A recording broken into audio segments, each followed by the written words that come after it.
I'm always waiting for that strange paranormal thing to happen to me, because I just didn't believe in that kind of stuff. It sounded so far-fetched, but I wanted to believe. My friends and I are horror fanatics, even after the things that happened to us 8 years ago. We were 14, loved watching scary movies and playing scary video games. One of my friends, Angela, had a favorite game called Fatal Frame. She had played it some time ago, but it was a rented copy, so she couldn't show it to us. However, we went over to Blockbuster, remember those, and tried to find the game. They didn't have it, but they did have Fatal Frame 2, Crimson Butterfly. Angela and I were immediately attracted to its beautiful cover, creepy and dark, two identical girls with long black hair and a red rope tied to their kimonos, linking them together. There were candles and red butterflies in the background, and the image was bordered with what looked like red paint strokes. We rented it, very excited to play. I was staying with Angela because my parents went on vacation to France for 4 weeks. We invited our friend Sarah over to spend the night. Sarah was also excited to see the game, even though she was not as brave as us, for lack of a better word. It was pretty late at night, for it was the summer, and we didn't care about sleeping late in the mornings. As I popped the disc into her PlayStation 2, Angela read the back of the case and laughed. "What?" I asked, and she showed me the back of the case. It says, "Warning, do not play this game alone," she replied. Sarah and I laughed. "I'm gonna enjoy this," I said excitedly.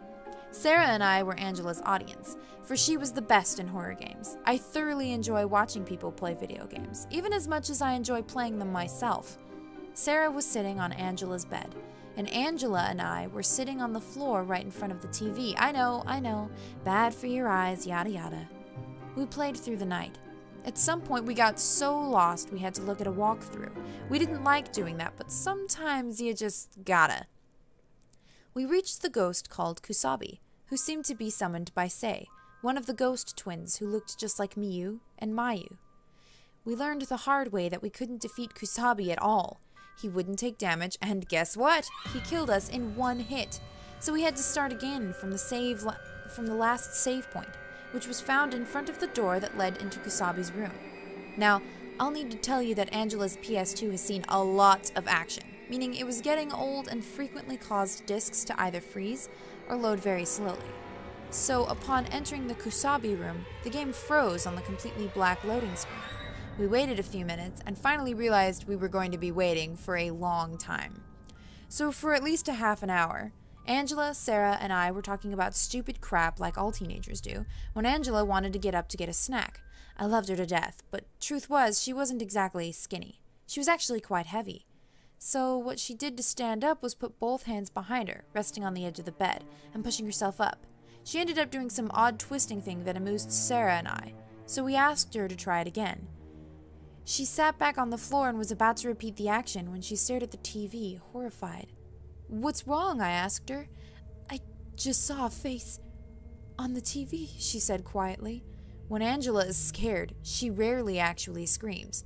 I do, however, and so does Sarah. Anyway, we looked at the TV and saw nothing but a black screen. "You must be smoking something," I joked. None of us did drugs, of course, but we would say things like that for a laugh. "Just watch, maybe it'll happen again," said Angela. Sarah moved to the end of the bed where we were sitting and held on to us. Then, as we stared, a frighteningly white, ghostly face faded into view on the screen. It was a woman with a sunken-in face and eyes dark and lifeless. Her hair was black, stringy, and sticking out at odd angles. There was no blood on her, but her face alone was disturbing enough without it. The 3 of us screamed, including Angela, and we flashed out of the room, shutting the bedroom door behind us. Sitting on the living room couch, we were completely silent, petrified. None of us had actually seen a real ghost. Well, was that an actual ghost, or was it part of the game? I ran this by the girls. "It's a ghost game," I whispered. "Maybe the game unfroze, but it was left alone long enough for some sort of screensaver to show." "Video games don't usually have screensavers," said Sarah, trembling. "That was something. Oh God, that was something." "Calm down. Maybe Sam is right," said Angela. Let's go check the game." "I'm not going back in there," Sarah exclaimed. "Fine," said Angela, sounding annoyed. "I'll go." She went back down the short hall and into her room. After a few seconds, she called out, "It's okay, the game unfroze." Sarah and I slowly entered the room, looking at the screen. Mio and Mayu were standing next to the red lantern, which was the save point. I exhaled softly. Let's play something else, I suggested, and the others agreed. Angela took out the Fatal Frame 2 disc and replaced it with The Sims 2. We played for quite some time, trying to see whose character would last longer without a shower, while Sarah watched from the bed again. Then, one of my goals was to change clothes, so I went to the dresser. It loaded slowly, but eventually got there. I put my alien girl into something sexy and then exited. We waited, watching the familiar screen saying, "Saving game. Please do not turn off your console or disconnect controller." This honestly took forever. Angela started complaining about her piece of shit PlayStation when the screen suddenly started to flicker. Don't tell me my TV's going out too," she exclaimed. The screen turned completely black, and The Sims 2 background music began skipping like an extremely scratched CD. Then, to our horror, that same ghostly face appeared right before our eyes. I couldn't breathe. "No," said Sarah weakly. "No, no, no, no, no, no, no, no, no, no, no." She was letting out terrified squeaks as we stared, unable to take our eyes off the face. The ghost's eyes slowly looked right at us, and then began to move her lips, as if speaking, though no sound came out.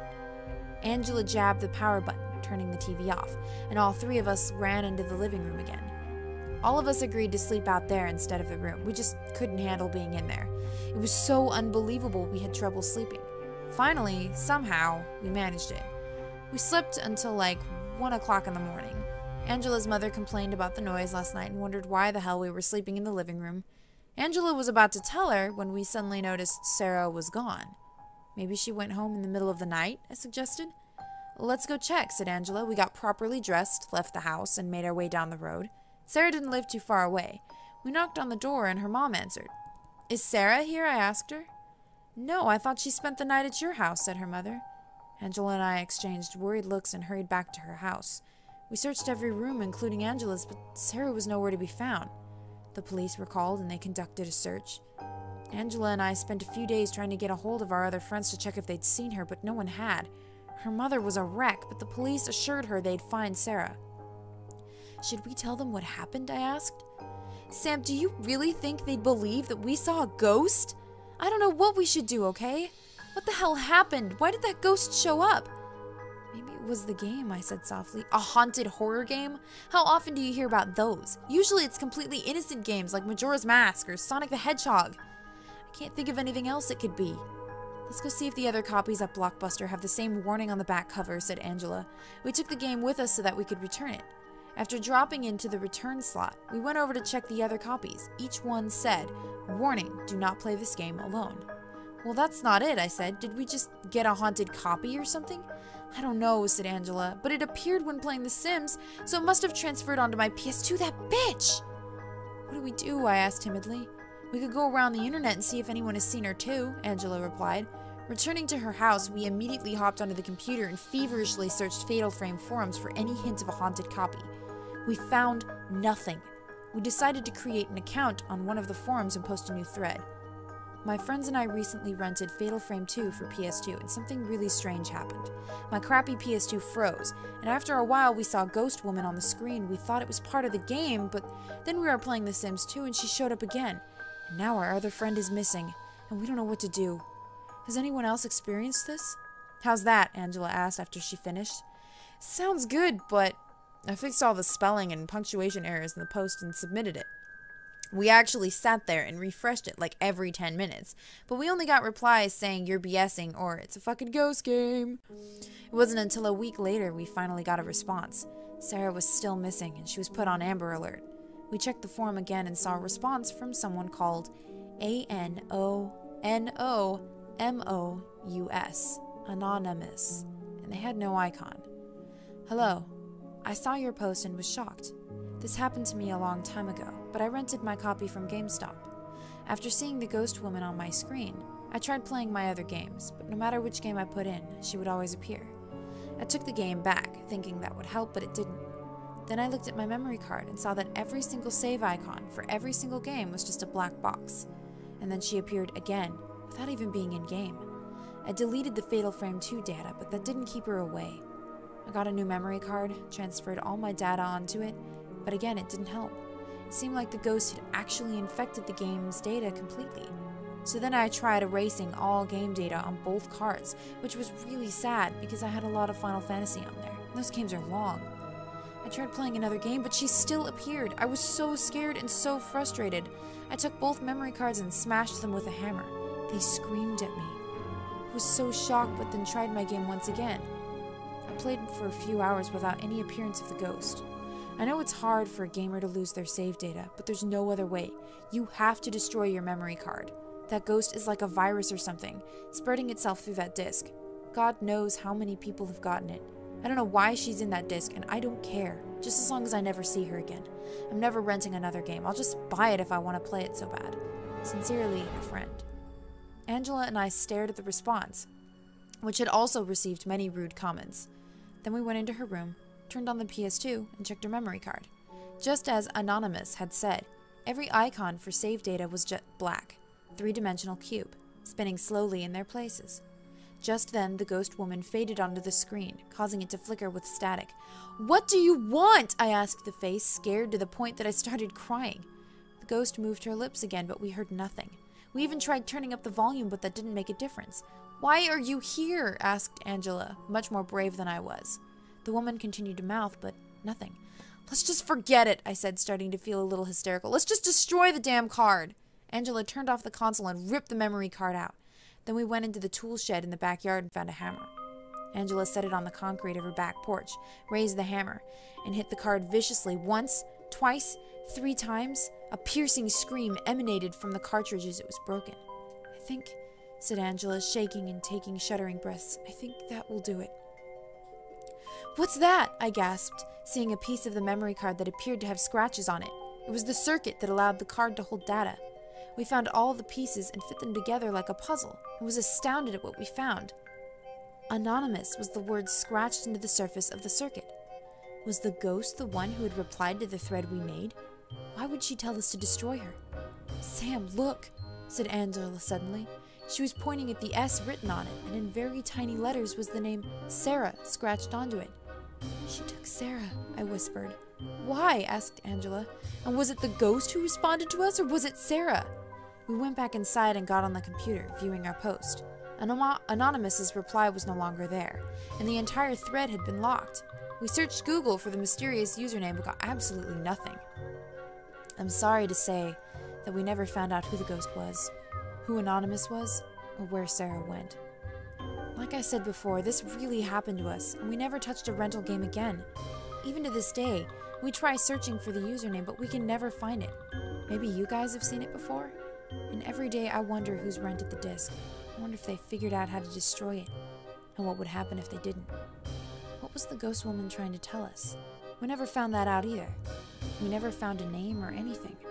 Why was she in a Fatal Frame game, and not something else? How did she die? What was her connection to the game? Angela ran an idea by me. She said that the first Fatal game was based off a true story. She said, what if the second one had some truth to it too? What if the ghost was really in that village long ago? But why would she haunt that specific copy, I asked. Maybe she can only be in one disc, so she gets into the memory card, she suggested. I don't know. I don't know what goes on in a ghost's head. With that, we stopped discussing the matter.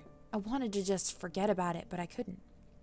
About 1.5 years ago, Angela started doing drugs and became a whole different person, lying and using me and her other old friends, so I ditched her. I hate druggies with a passion. I have no idea what happened to her, but every now and then I see her mom come into my work. I've never asked about her. Without her around, my mind involuntarily started remembering the events that had taken place 8 years ago, and that's why I'm writing this.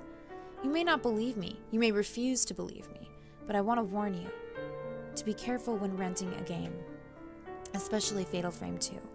I know it's kind of hard to find PS2 games now anyway, especially now they've announced the PS4, but some places have old and or used copies, so just be careful. Once we never figured out what that ghost wanted. I can't warn you of specific dangers, but it's best to avoid it anyway. You can never be too careful. And now, even though I've never seen another ghosts, I can still say I don't believe in them. I'm still a horror fanatic. But I can't help looking over my shoulder periodically. I know I'm being repetitive, but I'm serious. Be careful. Please.